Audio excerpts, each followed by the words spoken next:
Welcome to the Hudson Show. Coming up, the real reason Dunkin' dropped donuts from their name. Also, no more skibbity for you, kids. All that and more on the way next.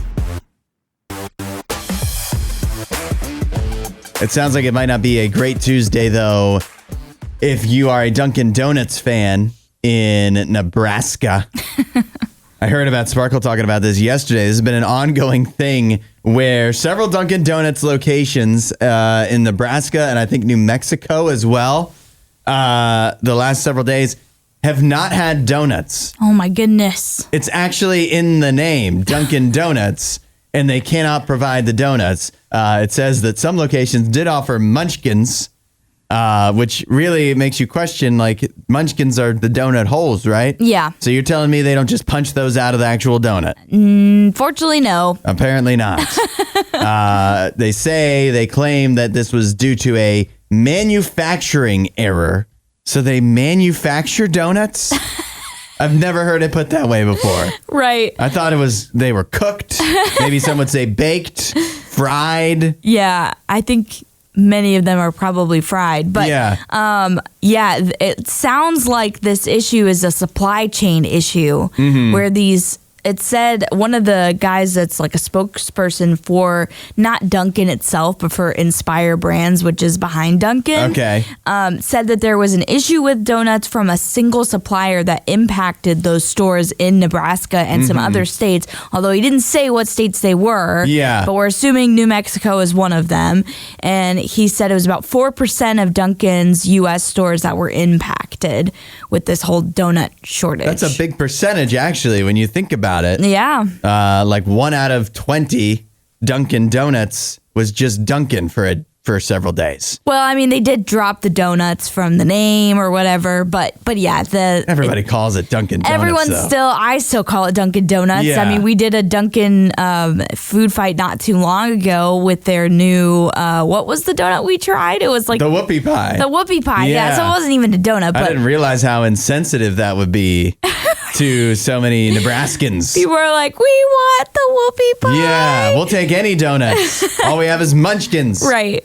So I guess it was a donut. It had the cream in the middle, but yeah, I think that is what's going on here is just they have some type of supply chain issue with this certain supplier, and so these poor Nebraska, citizens are getting the real raw end of the deal here. They really are. But you know what?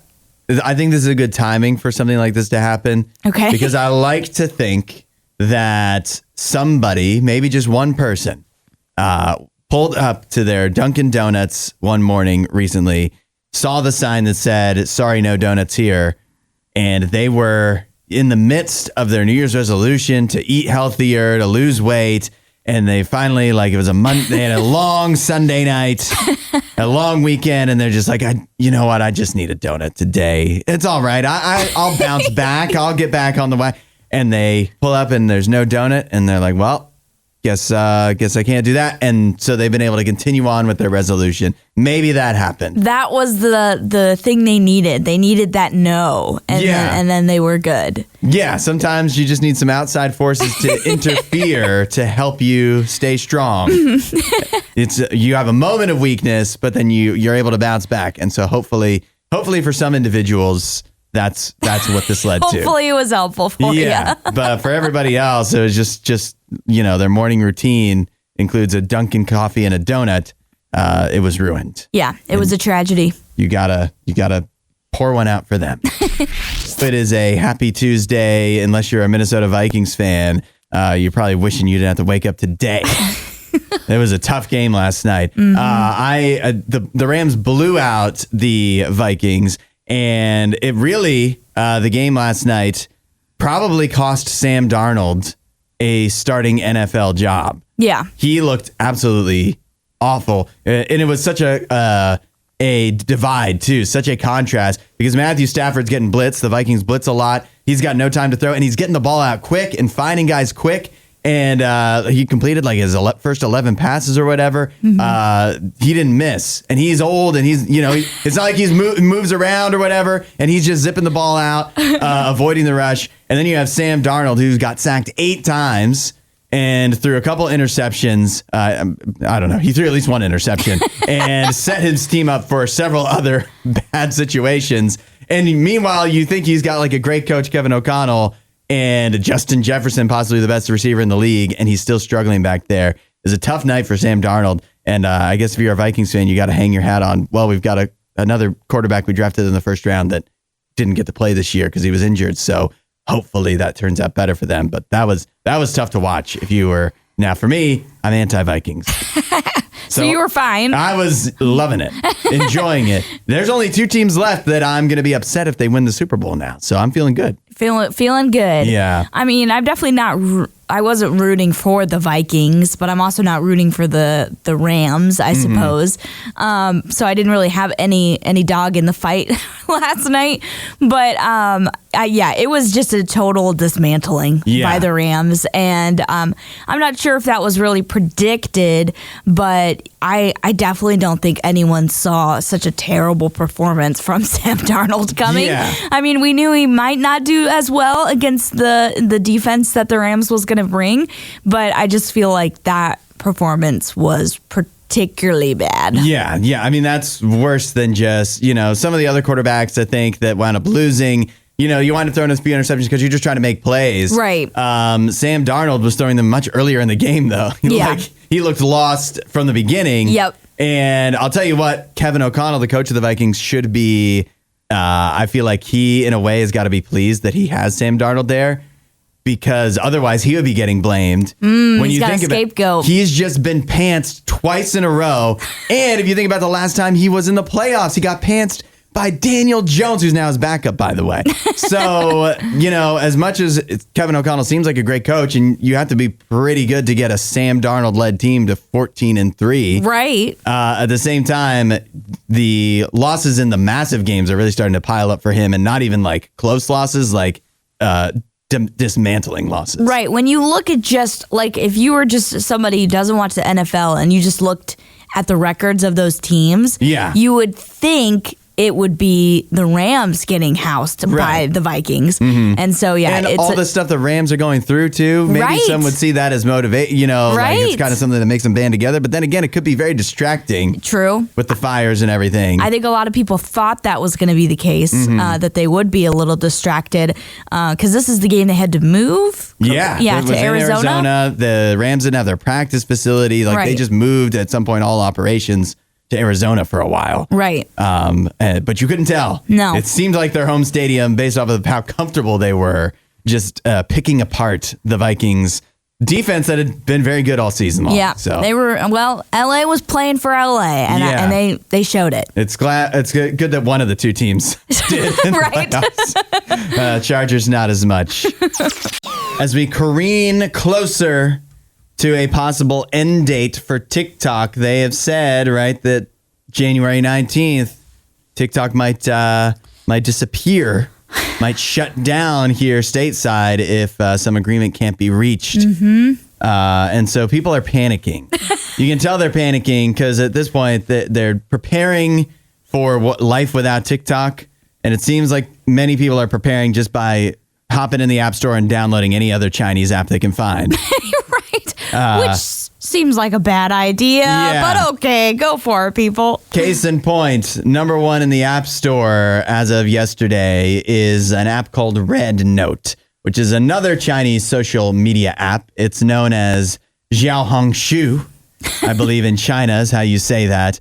And people are hopping on there and basically expecting it to be some light version of TikTok, and hoping that it can fill that void that may be impending in their lives. I hope they realize that they are sorely mistaken, because this ban does not only affect TikTok. Yeah. I honestly almost want to say, come on, did you not realize that this also would be impacted by this? It's like, idiots, but I also don't want to call anyone idiots. Yeah. But it's this app will also be banned if this ban goes through, which, I mean, it's looking more and more likely that the Supreme Court's not doing anything about this. And so Yeah, they will be impacted by this ban too. So sorry, this will also be removed from the Apple Store, Google, whatever. WeChat is also going to be removed. I've heard of that one. It's kind of similar to like a WhatsApp type of thing.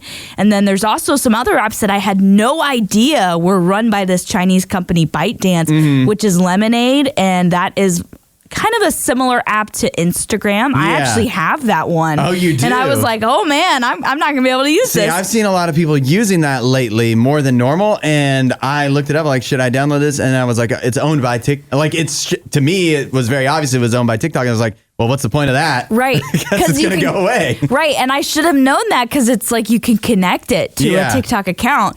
And then the other one, which I also use a lot, is CapCut, which is a video editor. And so that is not only available for phones, that's also available for, your PC, your Mac, so computer devices. So that seems like even a more complicated issue because people pay for a service like that to edit videos. So yeah, it's a little bit of a mess. I had no idea until I read this article that this ban does not only affect TikTok because ByteDance they've got their fingers in lots of pies. Yeah, it makes a lot of sense. Also, I don't know if you saw this, but all this disaster may be averted because there's reports from Bloomberg that TikTok will be sold to Elon Musk. What? Yeah. Which to me, I'm like, is that allowed? He already has Twitter. I thought, Isn't that like antitrust or something? I was going to say, doesn't that also need to be approved by like the Supreme Court? Yeah, the SEC or something like I don't know which bureau handles it. Yeah, because you don't want to create a monopoly. Yeah. And for him to have both X and TikTok, two big social media platforms, that would be interesting. Yeah. To be fair, TikTok denied that. But I mean, Bloomberg is a real news outlet, so somewhat there could be credible. some truth to it. Yeah. I don't know. I'm nervous. I feel like what I'm going to be upset about is not that I won't be able to watch TikToks because you can do that anywhere. Yeah. What I'm going to be upset about is I just got a bunch of followers. Right. And I'm not going to they might all go away. You just had a viral video. I'll have to start all over on YouTube Shorts or something nonsense like that. This morning, I'm looking at this. I don't know if you've seen this tech billionaire. His name is Brian Johnson. Do you know this guy? The name sounds familiar, but it's also extremely common of a name. I guess it is a common name. He has been in the news a lot because he's in his 40s. But for the last several years, he's been obsessed with de-aging himself. Oh, I've seen this guy. Yeah. I think 60 Minutes did something with him. Is that where you saw it? I feel like I remember seeing a clip come up on YouTube of showing this guy's insane daily process of trying to de-age himself. Yeah. Because he had no life outside of that. Yeah, exactly. Yeah. He is hyper-focused. It's weird to me because it seems, and he tweets on Twitter and whatever, and he seems like he has a sense of humor about everything, but also he's so regimented that he has no space for any normal life. Right. That's what I remember seeing. It's incredibly rare that with all his money that he would go out and do anything, that he would eat at a restaurant or go to a concert or whatever. Yep. Hang out with friends. Yeah. Because he's so, he has to get exactly the right amount of sleep every night. And he has to take, I think it says here, 40 some supplements, 54 different supplements every morning. That's crazy. Which brings us to why he's in the news today. He's trying to age himself, de-age himself so that he can have an 18-year-old's body, which is a weird thing to want. Okay. I remember when I was 18, I was like, I hope I'm like this forever. But he's just trying to get back to those days. And he claims now that one of the 54 numerous supplements that he takes every morning to help de-age himself, he now believes is actually accelerating his aging. And so he has discontinued taking it. Okay. But I don't know how he can determine that? I was going to say, when you have so many variables going into your body, how do you know which one is the one that's messing you up? That's the questions I have, and you see all the time on social media, people doing the whole like skincare routines where they'll put on like 15 different products on their face. Yeah. And I'm like, how do you know what's working? Because you're smearing it all together. So how do you really know what's working? Yeah. Now, add in 54 of those different type of things that are going into your body. How would you know what's, aging you or de-aging you? How are you able to compare? It just seems like this person, Brian Johnson, is very afraid of aging. Yep. And he is now aging because that's what naturally happens to especially a when human. You're 46. Yeah. No matter what you do. Right. Unless you're Paul Rudd. So he's seeing some of those results of aging and he's like, well, these must not be working. Yeah. It's like, no, you are just naturally aging, Brian. Like, just accept reality, bro. I will say that every time I see him, like, there is something about him that looks younger. Like, I don't know, I would guess 46. But also, he looks like in a movie where like a clone emerges from like a pool of fluid. Yeah. And they're like newly cloned. Oh, yeah. Which isn't a great look. He looks like Michael Fassbender from like the Alien prequel films, like Prometheus and stuff like that, where he's literally an AI. Yep. That's he looks not exactly human. No. And not in a good way. Yeah, I'm sorry, Brian. I don't want to dog on you a little bit because I mean it's a worthy. I don't even know if it's worth. I feel like it's useless to try and de-age yourself, but to this extent. But you have to hit the point of diminishing returns at some point, I think. Right? But yeah, somewhere between 1 and 54 supplements every morning. Right. I just feel like you need to enjoy your life while it is here, and it seems like you're wasting a lot of opportunities and a lot of what life brings, which is, moments with friends and family and all of that. It just seems like you're missing all of that when you focus fully on, no, I have to stick with my daily routine and process to the T to de-age myself. Yeah, think about that, Brian. And it's not even working. Do not get this confused. In December of last year, we went through, actually, I think it started in November, like 5 different dictionaries put out their word of the year. Yeah, it seems like they're getting earlier and earlier with these releases. Earlier, and dictionaries you've never even heard of. Right. Are like, we have a word of the year too. But this is different. And this I've heard of and seen year after year. And this is to start the new year. Lake Superior State University has done this now for 49 years. Put out a list of words that they, quote unquote, are banning. That we're not allowed to use anymore because for various different reasons, they seem to be overused or have lost their meaning or whatever. So some of the words or terms that have made the list this year that we're not supposed to say anymore. Cringe.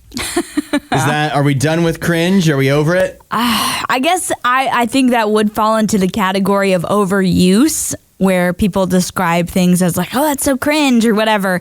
So that does feel like it would fit into that category, but I don't know if I'm done with it yet. Ash from Newton, Alabama. These are all like they take submissions from people all over the world, and then people vote and whatever. So I guess Ash from Newton, Alabama is somebody that submitted cringe. Okay. Ash says, hearing someone say, someone is so cringe, makes me cringe. Well, okay, you can't then go hate the word and then turn around and use it. That doesn't make any sense, Ash. Yeah, I don't know. I feel like that. I think that still passes. I think it still passes, but you can't just go be like, hey, stop describing someone as so cringe. Yeah. But I'm gonna describe you doing that as cringe. Yeah. Like what? If you wanted to get cringe out of here, you should have thought of something else. You need to put forth a viable alternative. Exactly. So what's the viable alternative? Sorry, Jimmy Rock, to if you know, you know. IYKYK. Yeah. That one, I think, has been used a lot on social media. And I think specifically it's the IYKYK that they're pointing out versus saying, if you know, you know. But I don't feel like I'm over with this or feel like super annoyed by seeing it. The university claims that it's cryptic and exclusionary. Isn't that kind of the point? That's kind of the point. And offers little clarity of substance.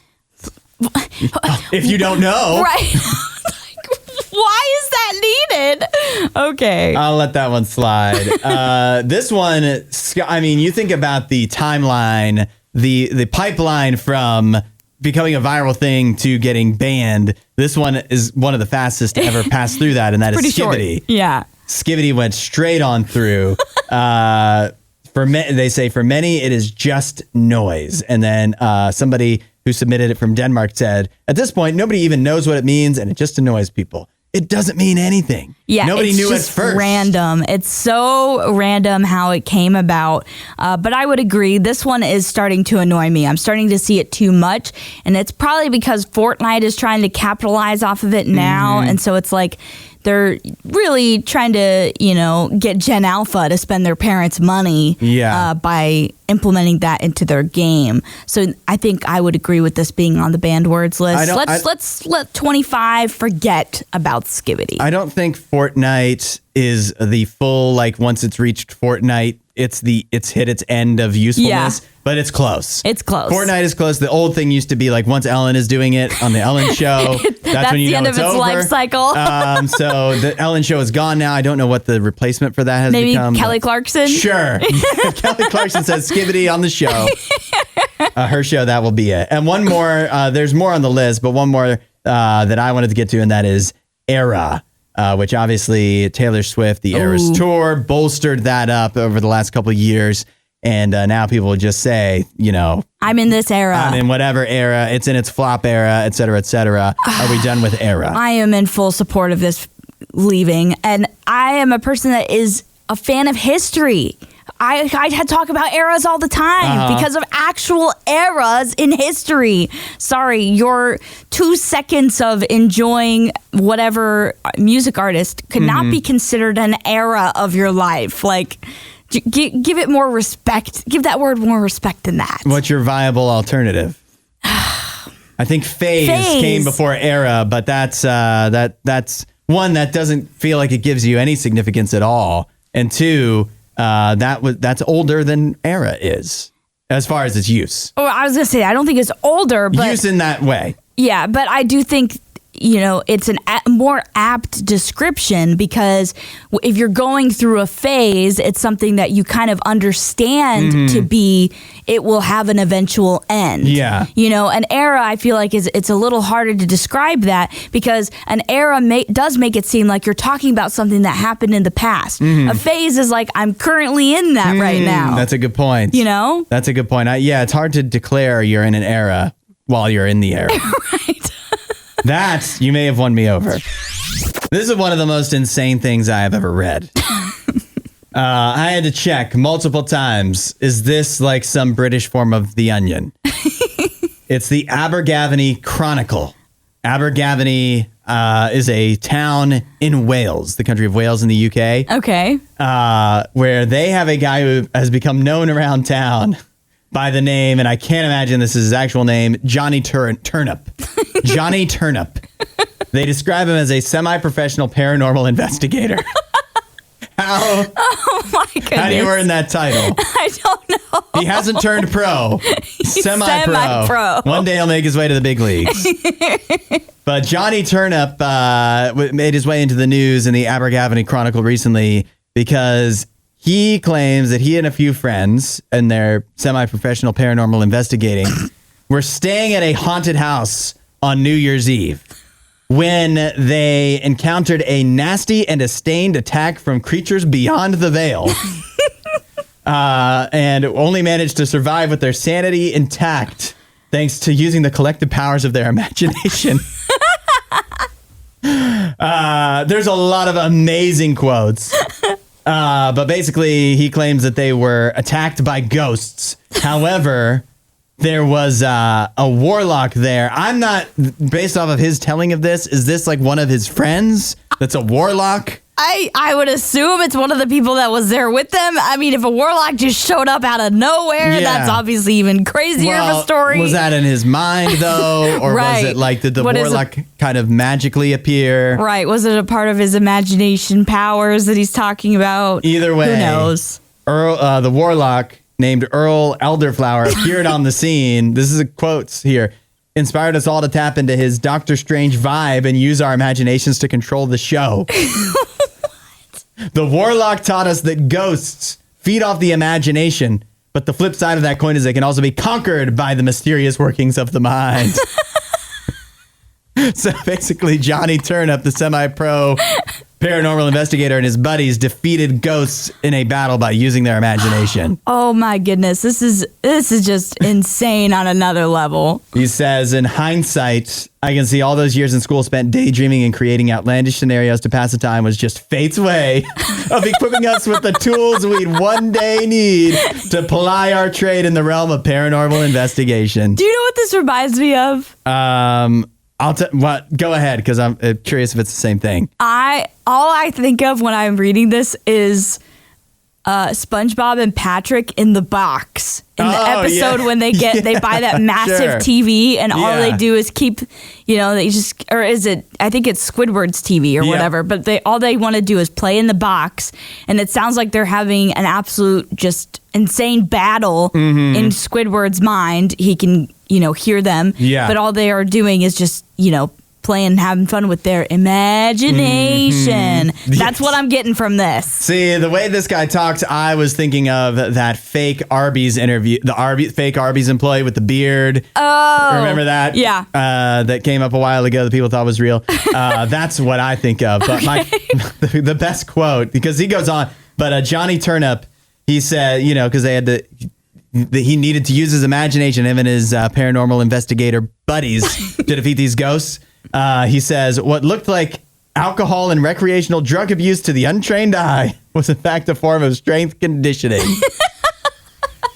If that's how you want to justify it, sure, then sure, it's prepared you for a career of semi-pro paranormal investigating. Yep, that's them. I've lost count of how many times we've all been accused of being out of our tree and trying to escape reality in the past. Little did the legion of small-minded, empty-headed fools know when we were in training for the day and the hour when we would do battle with supernatural entities. Oh, my goodness. What a guy, that what Johnny a legend. No wonder he's known around town. No wonder. Small town. We tried to get another special guest on the Hudson Show today, Nene. He's still in bed, but it would have been nice to get his reaction here on the show to the Cowboys apparently mutually agreeing to part ways with their longtime head coach, Mike McCarthy. He's not fired because his contract expired, and they were trying to decide if they could agree on a contract extension for him to remain. And they decided against that. So now Mike McCarthy on the market, and the Cowboys searching for someone new. Oh, boy. Well, if you didn't see it, we did post a little reaction of the instantaneous moment when Nene did find out about the Mike McCarthy news, because I was working peacefully at my desk yesterday afternoon, and all of a sudden I hear Nene go, "Oh no!" And then he runs out of the room like full speed, which, if you know Nene, he's an athlete. He can run. He did track and field. Yeah. And he ran to your office, I believe. Yeah. He had to come tell me first. So, which I appreciate, I suppose. Right. So I followed him with a camera, of course, and got his reaction. But yeah, he was excited, and then also immediately was like, "Who are we going to get as our new head coach?" I really feel like if he was here, and I kind of tried to do this yesterday, is temper his excitement, because while as a Packers fan, I experienced Mike McCarthy for many years and understand why the Cowboys fans would be anxious to get rid of him. Yeah. I also feel like you have to replace, he's not the worst coach in the league, and you have to replace him with somebody better. Yep. And from the looks of who they are talking about hiring, I don't think that's happening. Well, because Mike Vrabel, I think, was on the top of everyone's mind, but he's now with the Patriots. Yep. And so it just feels like their options have kind of run out. Bill Belichick, it's not technically impossible for him to become the coach of the Cowboys, but he has agreed to become the coach of North Carolina in college. So he's out. And so the reports are that Jerry Jones, the owner of the Cowboys, of course, wants to hire somebody who's never been a head coach, at least in the NFL before. Some of these names, this is according to Fort Worth Star-Telegram reporter Nick Harris, says longtime Cowboys tight end and also former ESPN Monday Night Football commentator Jason Witten is an option. Okay. That would be out of left field. I was going to say, any coaching experience Jerry there? loves him, though. Okay. This one makes a little more sense. Kellen Moore, current offensive coordinator for the Eagles this season. He was the offensive coordinator for the Cowboys prior, including last year when they had so much success. Yep. So it makes more sense that he would be in the mix. And of course, many speculate that Deion Sanders would be a possibility as well. He's a former Cowboy. He's had some success at Colorado in college. And I also heard that Jerry Jones, the owner of the Cowboys, one of the things that really dismayed him this year, not only the Cowboys weren't good, but that the fans were like so apathetic that there just wasn't a lot of excitement around the team. Nene only watched like 3 games all season long. Yeah. And which is crazy to me. But Deion Sanders, he would bring excitement. He'd bring intrigue. Yep. I don't know that he'd bring a lot of wins. Right. Like you think about the coaches in the NFL, Kevin O'Connell, Sean McVay, Matt LaFleur, these X's and O's guys. You think Deion Sanders is going to come in and change things? Yeah, he's going to know how to compete with that. I find that hard to believe. Yeah, and I also find that hard to believe with Jason Witten. I don't know his history, if he does have any coaching background at all. Obviously, an amazing football player, one of the best tight ends in the NFL ever. But yeah, it just feels like they're grasping at straws here with these options. Yeah, I feel like Kellen Moore may or may not work, but that's at least a name that makes sense. Yeah. Some of these other names, like, brace yourself for a disaster. It's going to be a train wreck. It might be. And you won't want to look away, but also... Actually, all of us that aren't Cowboys fans... Right, all the rest of us won't want to look away. The Cowboys fans will want to bury their heads in the sand. Of course, our hearts go out to all of the... I guess you would say victims of the wildfires that have been raging in California and the LA area for several days now.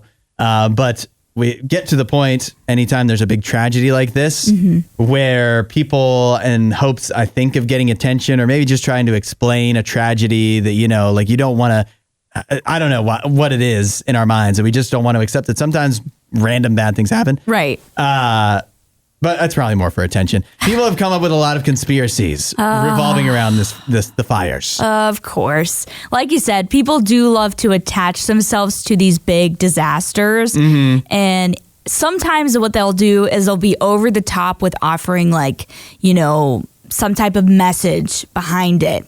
Like, we got to do better with this or we got to do this. Yeah. I saw it a lot with the North Carolina situation that happened earlier with Hurricane Helene. And it's like, yes, this is all true, but, this type of rhetoric doesn't help those that just lost their home. Yeah. And so, it's annoying to me when people do kind of attach themselves to these big disasters to get clout. Yeah. They're just chasing engagement. Yep. And saying things like, do we know how many of the homeowners involved were on the P. Diddy list? We're going to that.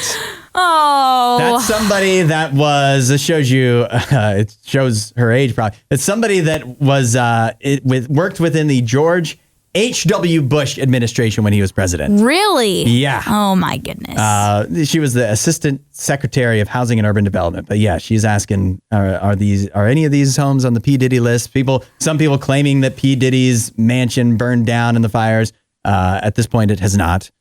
But nevertheless, it doesn't stop people from spreading rumors and conspiracies. There's also many others going around that are just ridiculous. People are wondering, some are saying that the fires were started by the government intentionally, which I hate when people make stuff like that up. Yeah, come on. But to take the attention away from the mysterious drone sightings. Oh. Who's still thinking about the mysterious drone sightings? I was going to say, it's been a while since we've talked about those drones. I doubt that's, yeah. I feel like more people were talking about, we went from drones to the mysterious fog. I don't know if everybody noticed that one, but that was a conspiracy floating around. Like, what's this fog in Florida, this mist? This mist? Yeah. And so maybe this is distracting from that. If you really want to call it a conspiracy, but I think you're just talking nonsense. Yeah.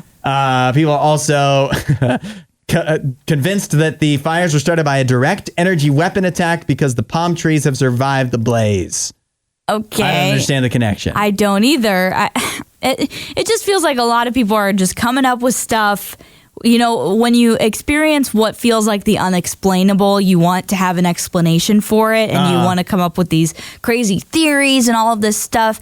And here's the thing. At the end of the day, there are people that have been impacted by this, and many of them are not celebrities. I know that's what gets the headlines is like, oh, Chris Pratt, or, you know, whoever from your favorite TV show lost their home. Mandy Moore, J.J. Reddick, Billy Crystal, Julia Louis-Dreyfus. I can go on the list of people's homes that have actually been burned down. And that is incredibly sad that they have lost their homes. But there's also so many other people that we don't hear about.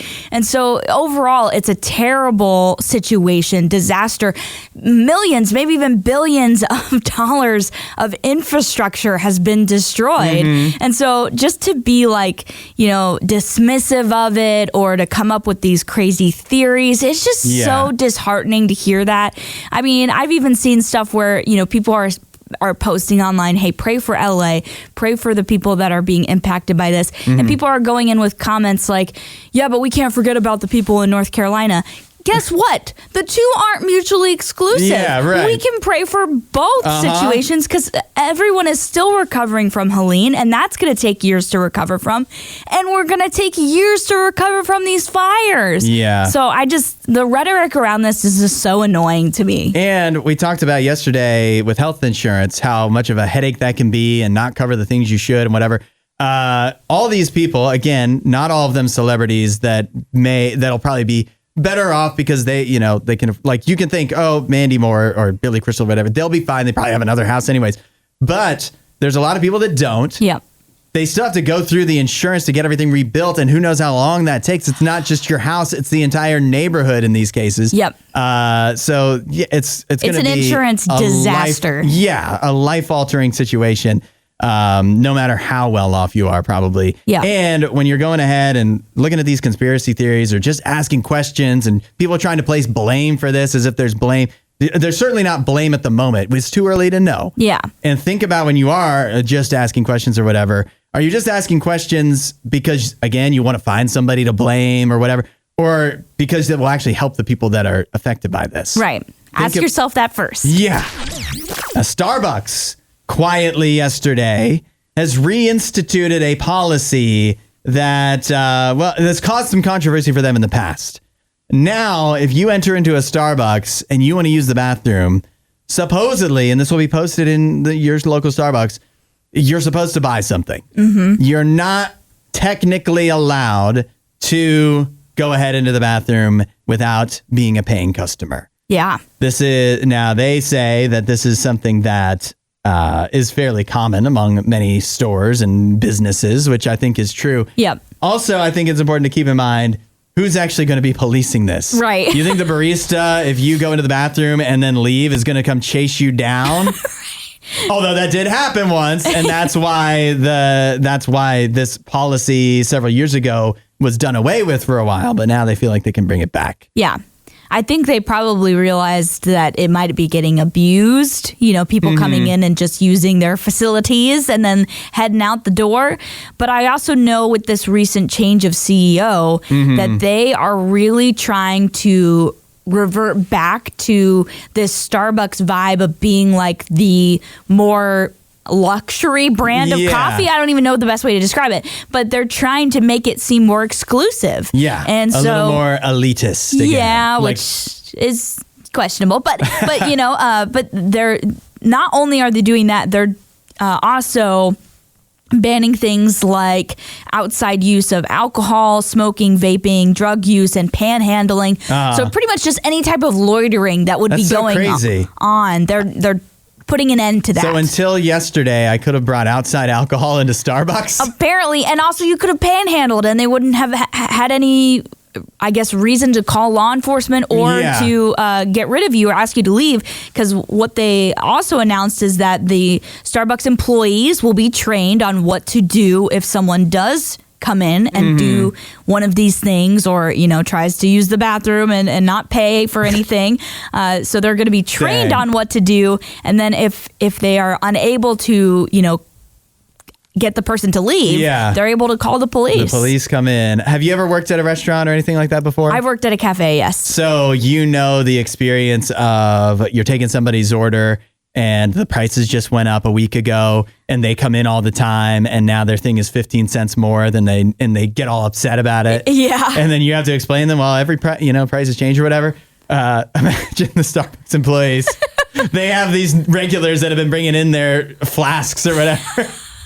And they're like, now, Greg. Sorry. Look at the sign. The policies have changed.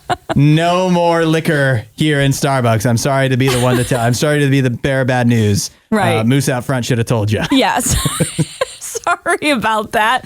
But it'll be interesting to see how the Starbucks employees handle this change and how they're able to deal with any people that are trying to break these new rules. I'm sure that for day to day, every Starbucks is probably going to be about the same. Right. It might have been a little more of a problem at some certain locations where people were coming in and hanging around in the bathrooms or refusing, lingering and whatever. So I'm sure that it's been an issue in some instances, but at the same time, I think most Starbucks are just going to continue on running as normally because I don't think, despite what these rules may indicate, that there was a lot of outside alcohol and panhandling going on. I doubt it as well. Maybe in Seattle where Starbucks was founded, that was more common, but it definitely, I feel like, not happening across America that much. Well, we've been talking a lot about football recently with the start of the NFL playoffs. We have the college football playoff going on and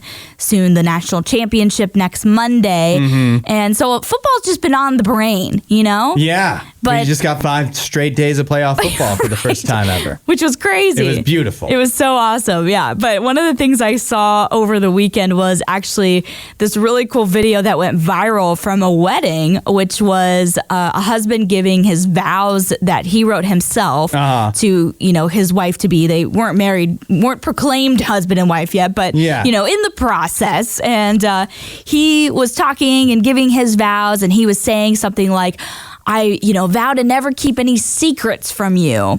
And he's like, except for this one that I did end up keeping, but I'm revealing it right now. And out of his a lot of times that could go very wrong. Right. At the altar. You're thinking, what is he doing? As you're watching this video, but you're assuming, hoping for the best. Yeah. But you could tell it on her face. She's kind of confused. Like, what is he talking about? She laughs a little bit awkwardly. Like, okay, what? And then he pulls out of his jacket these 2 tickets to see the Buffalo Bills for a playoff game. And she goes absolutely berserk. Yeah. First of all, not only is she a huge Bills fan, as you can tell from the video, this will be her first ever in-person Bills game. Wow. Yeah. So wait, which game is it? Is it for the Ravens game? Yes. Oh, man. Yeah. That's going to be a fun one. It's going to be a fun one. I was hoping that it would have been like took place a while ago and it was for the Broncos game because that would have been, as a Bills fan, very fun to see in person too. Yeah, right. Because you absolutely saw them crush the Broncos. But I believe it's for the Ravens. And so that should be a good game too. But yeah, she went berserk. And I just thought it was such an interesting thing to do at a wedding, but a fun idea. Yeah. Well, I feel like maybe especially as the bride, I feel like on the wedding day, you really don't want surprises. Right. But when it's this good and you're that big of a Bills fan, obviously that flips the script. That makes it much more exciting. Well, yesterday, we did Love 'Em or Leave 'Em, and we talked about the guy that bought his girlfriend Pokemon cards, even though she doesn't hate Pokemon, but she has no interest in Pokemon. Clearly, this guy is on a better track. Not only are they getting married, but also he knows his wife so well that he knew she would love to receive Buffalo Bills tickets at the altar. I love, and every couple needs this, but I love that they that's an easier mutual interest to share, you know? Right. It's easier for him to be probably very aware right. of, I should do like Bill's stuff for it, because I'm assuming he probably also likes the Bills. Yeah, it looks like it. So that does it takes a little bit of the pressure off. She's already interested in something I am. Yeah. Yes. Makes it so much better. Yes. No wonder they're getting married. It's only been a few months, but it's been too long since we got to catch up with Matt from Low Cloud. Matt, welcome to the Hudson Show. You've got the new song Live Today out. We're very excited. Yeah, what's up, man? Thanks for having me back on. I appreciate it. Yeah, we are holding to our promise to keep new music coming out, man. So we're excited for the new year. That's awesome. Well, Matt, tell us a little bit about the story behind this new song, Live Today. Yeah, so everything that we've been writing as Low Cloud has really been based on this season of our lives. And so, when we put out Sleepwalker, it was like, we don't want to live just drifting through life. We really want to be awake. And now with Live Today, it's kind of, again, an echo of the call to continue to just remember that this life ends. For us, we're probably about halfway, to be really honest with you, and which is part of the reason we're so stoked to be doing some dad rock in our garage again, So, but I think it's just, we're living in a constant feeling. And I think even right now, not to bring up anything serious, but with the fires going on in Los Angeles and the things we've seen with the floods and with all the turmoil and politics, it's like, man, in the world right now, we just see that like things rise and fall when we least expect it. And that's the nature of life, and in the seasons that we have, where we can celebrate and live to its fullest, like we need to embrace that because we don't know how long it'll last. So that's just really the sentiment, is to kind of get out of our heads in the moments where we're meant to like move forward and live life to its fullest, So I think as Christians, that's our call too. But the thing that's cool about as Christians is that we can live life to its fullest in the joyful times, but in a weird way, we almost live life even more fully through the suffering because we experience the fullness of who Christ is in those moments. So true. Yeah, I like that. I like that a lot. Well, Matt, you mentioned politics. So I do want you here to tell us who you voted for. No, I'm just kidding. But tomorrow in the Battle of the Buzz, we're going to play your new song, Live Today, and people will be able to hear it here in a second too. But when the Battle of the Buzz comes up tomorrow, why don't you make the case to everybody, besides just that the song speaks for itself, why should they vote for you versus Spoken's new song? Man, well, I'll tell you, we poured a lot of life and heart into this music. So the best I can say is that we hope that people embrace this for what it is, which is not just kind of a bunch of, 40-year-old dudes making music to make music as a shtick or a gimmick or just for the sake of nostalgia. It's like once we put our hearts to it, we've poured a lot of life into it. Mm-hmm. And, I think one of the things that stands out to me listening back now to the 8 songs that we've recorded, even though we only have 2 out so far, is that the season of life that we're in has allowed us to write music that resonates with people from a musical and melodic standpoint that they can sing along to, they can get in their head. But also, if you comb through those lyrics or allow those to settle in, I think there's some deeper truths that maybe I couldn't have written in my 20s. So, and for all of us, me, Jake, and Nick are contributing a lot of life stuff into these songs. Yeah. So, man, we'd love the support. To be voted for not only this, but also hopefully people will follow us on whatever platform they stream music on and on socials and help us grow this thing organically. There you go. And I think the way he answered that speaks volumes too, Matt, because I set you up. You could have done a spoken attack ad right there. And instead you took the high road. I think that says a lot. I love it. Yeah, we're all on the same team. Yes. You know? Yep, exactly. So. Well, Matt, we love the new song "Live Today." We can't wait to play it. Crush 'em. Yeah, take them down. The Battle Buzz is going to be fun tomorrow, so another chance for everyone to hear the new one from Low Cloud, Live Today, tomorrow. Ironically, I suppose, going up against Spoken. But in the meantime, let's do the new one from Low Cloud right now. It's Live Today. Matt, thanks for hanging with us. Oh, yeah. Thanks so much for having me. It's January 14th. Apparently not too late to be talking Christmas still. And according to a new survey, it may never be too late to have your Christmas decorations up.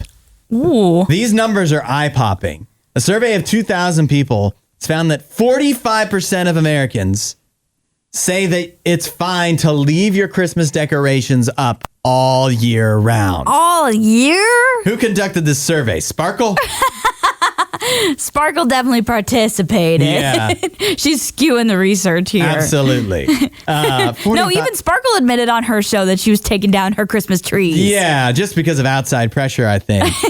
She's succumbing Nene is really doing some blackmailing yeah, there. That's right. But that's almost now. That's different. 45% of people say it's acceptable to leave them up all year round. Yeah. But first of all, that still means the majority of people think you need to take them down at some point. Right. Also, the date that is said to be the deadline for even though many will not question you, I suppose, if you leave them up all year round, it's still agreed upon in this survey that January 16th is the deadline so for it's taking coming them up. down. Yeah, that's That's 2 days from Thursday. now.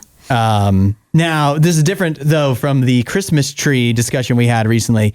The Christmas tree deadline apparently much sooner. Yeah. But that's already passed. That's already passed, especially if you have a live tree. But yeah, I already took down my Christmas tree later than I was thinking I would. Yeah. But I took it down last weekend, and I do still have a Christmas wreath up on my door. Yeah. And I'll tell you the reason why.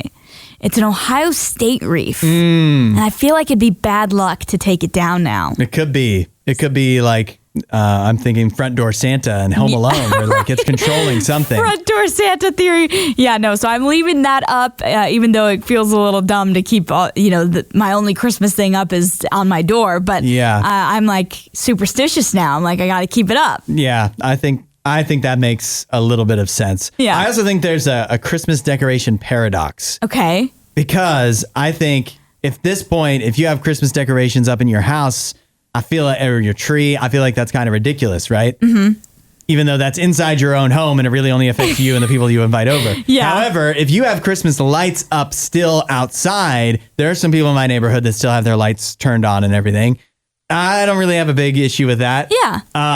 Even though that's outside for the world to see. Right. But I also think there's a distinction. If you have Christmas inflatables, if there's like a blow up Santa in your yard on January 14th, I'm kind of like, what are you doing? Yeah, that's a little like, okay, it's not that hard to put an inflatable away. Yeah. I will say I have not taken down my decorations outdoors yet. Okay. The reason why is because I missed the window right after Christmas when the weather was okay for doing that. Oh, no. And now the weather is horrible, and some of them are buried in snow and stuff, and I just don't want to be out there fiddling around, They're probably frozen to the ground now. Exactly, yeah. I got to pull up stakes and everything, so I just got to wait on that. But they're not, I haven't been using, like they're unplugged. Yeah. And I'm sure that's probably damaging them in some way or whatever. I'm going to regret this, but this is a lesson for next year. Yes. I got to be quicker on taking down the outside stuff. Got to focus on that weather forecast. When you see a weekend with good weather, right after Christmas, that's the time. I got to get on the horn with my dad and just be like, Dad, tell me the day. Tell me the day, because I know you know. How do you think the world would be different if everybody did what this gal did on Hinge? Got a woman here. She's gone viral on TikTok after she claims she and her friend, she calls him Pete, don't know if that's his real name, were arguing. He was like, I'm on Hinge. I never get any dates. And she's like, Pete, you must be doing something wrong. I'm a girl. I get 1 million dates on Hinge. How can you not be getting dates? And so eventually she sets up a profile as Pete on Hinge. Okay. She says she was on there 3 days, didn't get a single match. She rated Pete a 6, by the way. Okay. Hopefully Pete didn't see that in the TikTok. It was like, I thought it was an 8. Right. And then she goes, I've been trying to match with like gals that I would say are a 2 or a 3, and they're still ignoring me. Oh no! And so I guess she's saying it's opened up her eyes to how difficult it can be for guys on the dating apps. I think this could be. I can also imagine how chaos could ensue, but I can imagine how if everybody had to spend a day in the other gender's shoes on the dating apps for a few days, you might change your ways a little bit, or just alter your approach. Yeah, I do think there's probably from both sides of the aisle things that I wish were different. I as she said, I feel like that's probably true that most guys are not getting a lot of matches or getting a lot of dates or even getting a lot of interaction, because one of the guys in the comments of the video was like, all I get is, I'll send a question. All I get is a response and no question back. And so the conversation just kind of dies out there. Yes. And so I feel bad for anybody in that situation. And I will say, as a woman that has been on dating apps before, I have also been in scenarios where it's like you find yourself in conversations where people take it to an extreme very quickly. Yeah. And I think that impacts more women than it probably does men. And so I feel like there's both sides of it with the dating apps that get really messy quick. Yeah. And just not healthy, not good. And so maybe we should just get rid of dating apps. We could try that. I think the cat is kind of out of the bag at this point. Yeah. So how about my approach where you have to start in the dating app as the opposite, and you have to go through a week of that, and then that'd be confusing for everybody, though. Right. You would get extremely like, wait, what am I looking for? Yeah, people would eventually have to confess, I feel like. Right. I don't know. But it is true. Like, you're right that there is, I think from both sides, when you feel like you have to force a conversation forward and it's not really natural, but then people give up very quickly. Yes, possibly people do. Quicker than they would in real life, especially if you are a gal and you have like, how it seems to me is at this point, you're a gal on most apps, you're going to get a million guys matching with you. And then it's just, are you going to talk to any of them? And then for the guys, you're sending out a million messages and most of them probably aren't very well thought through.